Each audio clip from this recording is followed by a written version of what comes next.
자, 최종 통과된 BBB 액트에 대해 우리 실생활에 큰 영향을 미치는 항목들에 대해서요, 자세히 쉽게 살펴보겠습니다.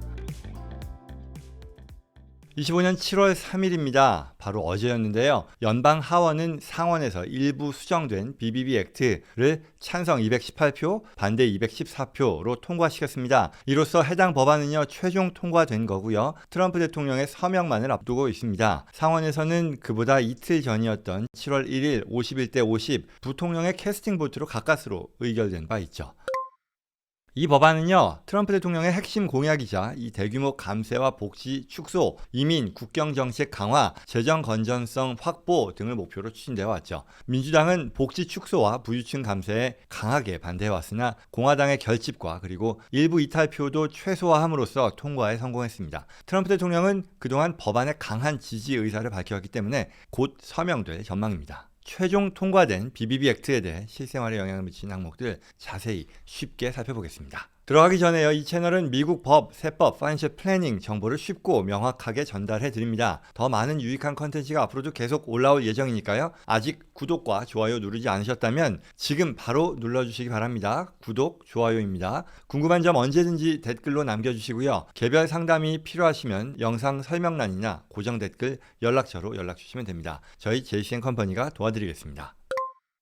자, BBB 액트 주요 내용이요, 일단 간단히 보면요, 미국 경제, 사회 전반에 걸쳐서 대대적인 변화를 예고하는 법안입니다. 한 6가지 정도 큰 꼭지 들 수 있을 텐데요. 우리한테 중요한 건 첫 번째 세 꼭지일 겁니다. 첫 번째로 대규모 감세 및 세제 개편입니다. 법인세, 개인 사업자들에 대한 감세뿐만 아니라 스테이트 앤 로컬 텍스 공제 확대, 팁, 초과 근무 수당에 대한 면세, 또 사회보장 베네핏에 대한 면세 등이 들어갔죠. 그리고 두 번째로는 복지 및 사회안전망의 예산이 대폭 삭감된다라는 얘기인데요. 메디케이드, 푸드 스탬프, 스냅이죠. 와 같은 저소득층 복지 예산이 대폭 축소됩니다. 그리고 세 번째는요, 해외 송금세, 우리 교포들 많이 관심 가진 그런 주제일 텐데요. 이러한 해외 송금세가 신설됩니다. 해외로 송금할 때 1%의 세금이 신설된다는 건데요. 도대체 이게 무슨 말이냐 싶겠지만 뒤에 좀 더 자세히 살펴보겠습니다. 그 다음 네 번째로 친환경 정책 및 기후 관련 예산이 폐지되거나 축소인데요. 클린 에너지, 리뉴어블 에너지 등에 대한 보조금, 세액 공제가 축소되는 얘기고요. 그 다음으로 이민 및 국경 정책 강화입니다. 국경 관리에 드는 비용, 이민 단속에 드는 예산을 증액하는 것이고요. 불법 이민에 대한 차단을 강화하겠다는 그런 움직임이죠.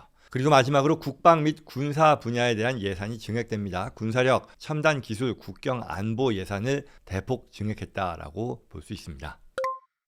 자, 그럼 예고해 드린 대로 주요 항목, 우리 실생활에 큰 영향을 미치는 항목들 자세히 한번 살펴볼게요. 첫 번째 그룹으로 이 대규모 감세와 세제 개편을 얘기했죠. 이거는요, 큰 꼭지에 있어서는 2017년도 때 통과됐었던 감세 정책이 있어요. 이게 TCJA라고 해서요, Tax Cuts and Jobs Act라고 불렸는데요. 트럼프 1기 정부 때 발표됐었던 감세 내용이었습니다. 당시에 변화가 굉장히 급격하다 보니 이걸 영구법으로 하지 못하고 한시법으로 했었거든요. 근데 공교롭게도 이제 7년 뒤에 이 트럼프 정부가 다시 들어선 거죠. 그래서 이렇게 한시법의 만료를 앞두는 상황에서 이 내용을 영구화했다는 겁니다. 어떤 내용들이었냐면요, 트럼프 1기 때 도입됐던 법인세 21%, 그 전에까지는 35%였었으니까 14%나 낮춰진 거였었거든요. 굉장히 급격한 변화였죠. 이러한 대규모 감세 조치가요, 만기되지 않고 영구화됩니다. 뿐만 아니라 개인 사업자, 파트너십, S코퍼레이션, LLC와 같은 패스트루 엔터티들의 사업소득에 대해서 23%를 QBID라고 하죠. Qualified Business Income Deduction이라고 해서 줄여주는 그런 제도가 있었는데요. 이거 역시도 만기되는 거였는데 이걸 영구화하기로 했습니다.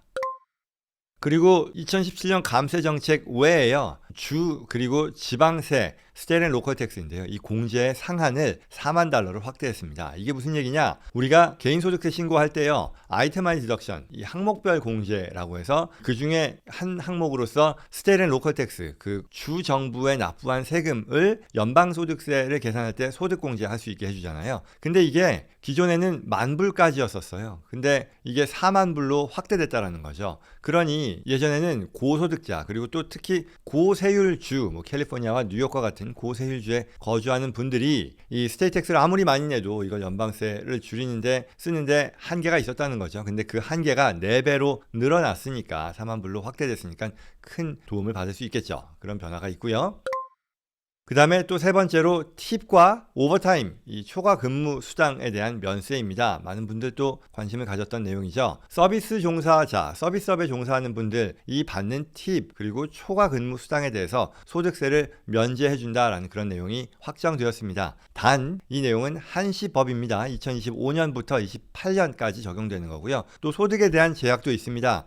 팁 소득의 경우는 연 25,000달러까지, 그리고 초과 근무 수당, 오버타임에 대해서는 연 12,500달러까지 면세 한도가 있습니다. 소득이 높을수록 또한 이 면제 금액이요 단계적으로 축소된다라는 그런 인컴 레벨에 따른 페이스아웃도 있고요. 그리고 또 주의할 점은 자발적인 초과 근무 수당이라던가 팁 형태로 위장한 기타 수당, 이게 팁 소득이 비과세된다라는 이유로 원래는 팁 소득이 아닌데 이걸 팁으로 카테고리를 해서 뭔가 이익을 보려고 하는 그런 경우라면 면세 대상에서 제외될 수 있다라는 것을 언급합니다.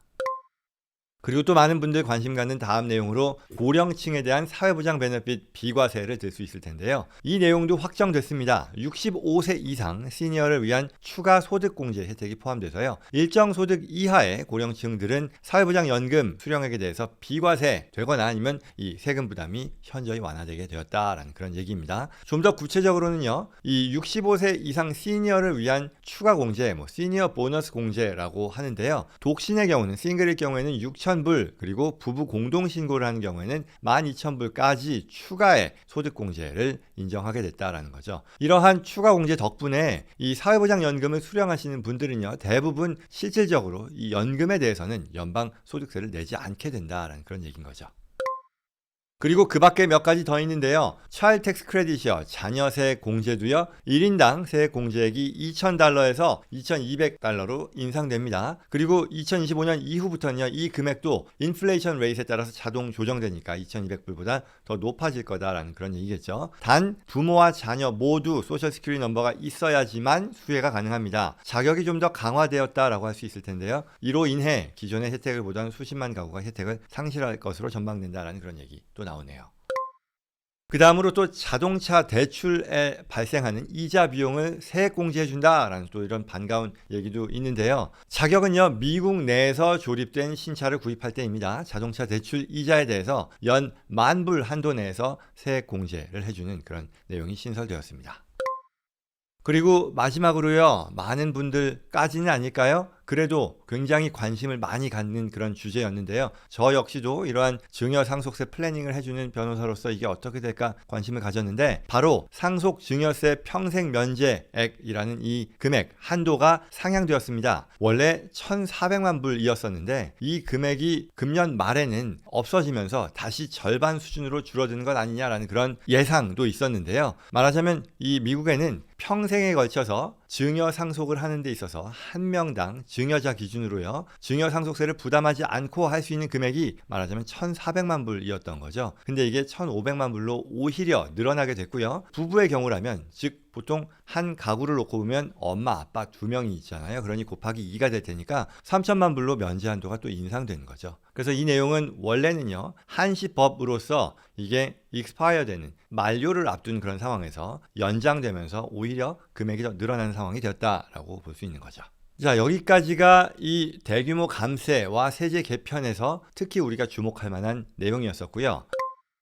그 다음에 두 번째로 얘기하는 것이 복지 그리고 사회 안전망에 대한 예산이 대폭 감소되었다라는 건데요. 첫 번째로 메디케이드죠. 저소득층의 건강보험이라고 할 수 있을 텐데 이에 대한 예산이 9,300억 달러 삭감되었습니다. 그리고 가입 요건도 강화되었죠. 10년에 걸쳐서 한 9,300억 달러가 줄어든다라는 얘기인데요. 자격 요건으로는 이 근로 가능 연령층 19세에서 64세일 텐데 가입 요건을 강화했습니다. 그리고 근로와 자산에 있어서의 자격 심사도 강화하고요. 또 이러한 심사는요, 6개월마다 자격을 재확인하는 그런 절차를 추가하고, 또 이러한 혜택을 보는 이들에 대해서는요, 근로, 교육, 지역 사회에 참여하는 것을 의무화하고요. 만약 이러한 조건을 충족하지 않을 경우에는 자격을 박탈하기로 했습니다.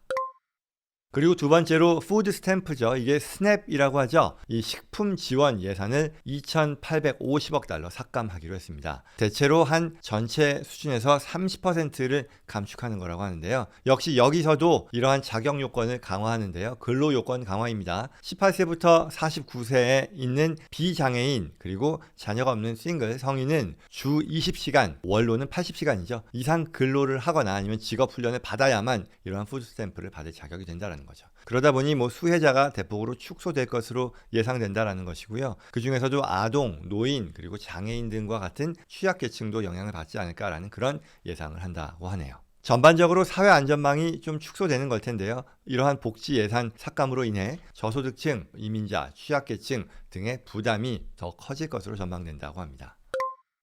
자, 그 다음에 세 번째로요. 이게 또 많이 댓글로도 문의하신 내용이고요. 저 역시도 이게 설마 여기 해당되는 당사자로서 설마 이렇게 될까라고 좀 관심을 갖고 봤는데요. 뭐냐면 해외 송금세의 신설입니다. 즉 송금세가 1% 붙는다라는 얘기인데요. 미국 내에서 해외로 송금할 때 송금액의 1%를 말하자면 송금세로 부과한다라는 건데 이게 하원의 원안에서는요 3.5%였어요. 그러면은 우리가 10만 불 보낸다라고 했을 때 3,500불인가요? 이걸 피로 낸다. 지금 낮아져서 그래도 1,000불을 피로 낸다는 건데 굉장히 높은 수준이잖아요. 그래서 이게 설마 그렇게 될까 했는데 최종안에 그렇게 반영이 되었습니다. 그리고 이게 시민권자는 포함되지 않는다라는 얘기가 있었는데 그거 아니고요. 시민권자도 다 포함입니다. 모든 이들에게 적용이 되는 거고 해외에 송금할 때 송금액의 1%를 피로 추가로 낸다라는 거니까 이게 진짜 그렇게 된다고 했을 텐데요.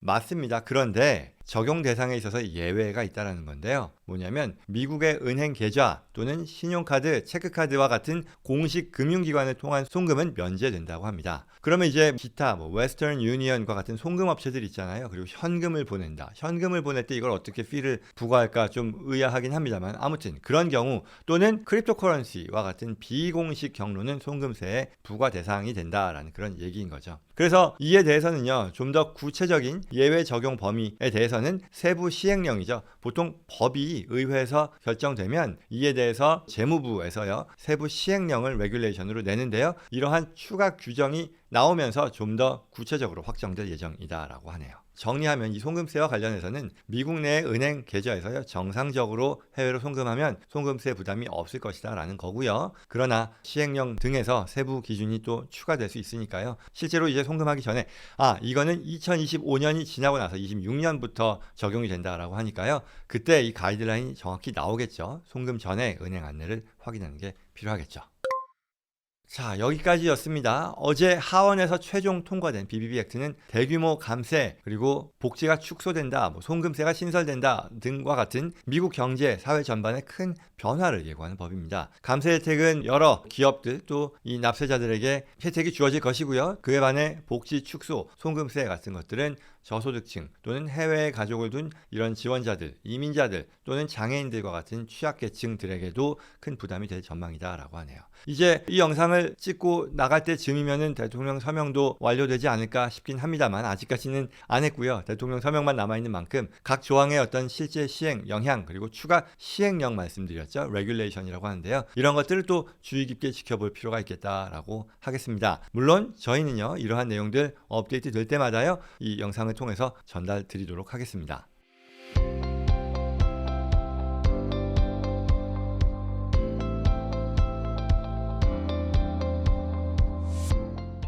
오늘 내용 도움이 되었길 바랍니다. 오늘 주제와 관련해서 도움이 필요하거나 저와 지싱컴퍼니 전문가들과 상담을 희망하시는 분들은요. 영상 더보기란 또는 고정 댓글에 있는 연락처로 연락 주시기 바랍니다. 구독과 좋아요로 다음에도 꼭 필요한 정보 놓치지 마시고요. 주변 분들께도 전달될 수 있도록 꼭 도와주시길 부탁드립니다. 고맙습니다.